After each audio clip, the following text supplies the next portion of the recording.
Ito ang Pampanga River, Rio Grande de la Pampanga kung tawagin ng mga matatanda. Dito tumatapon ang lahat ng tubig galing sa bundok ng Caraballo at mga ilog ng Pampanga, Bulacan, Nueva Ecija at Tarlac bago tuluyang tumapon sa Manila Bay. Nakikita nyo ba yung tumpok ng water lily doon? Ganun daw kataas ang level ng tubig sa kasagsagan ng habagat noong August 7, sabi ng mga taga-NIA. Sa sobrang dami ng tubig, inililiko ang iba bilang patubig sa mga bukid at palaisdaan sa ikatlong distrito ng Pampanga. Ang bulto, umaagos ng Arayat, Candaba, San Luis, San Simon, Apalit, Macabebe, Masantol hanggang sa Manila Bay.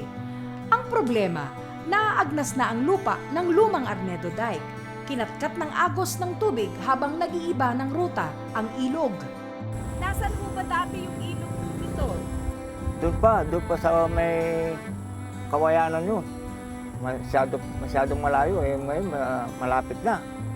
Pero kahit ang Arayat Apalit Setback Levee na ipinalit sa Arnedo Dike, delikado na rin. Sa boundary ng Gemasan at Kupang Arayat, nabiyak ang semento, nalantad ang mga bakal, nakulang daw sa sukat. Ano ang pangalan ng contractor na gumawa? Hindi ko po natatandaan pero hindi ko natatandaan kasi dumadaan niya ma'am sa munisipyo. Sa First Engineering District ng DPWH, 10 empleyado ang nasuspindi dahil umano sa mga maanumalyang proyekto.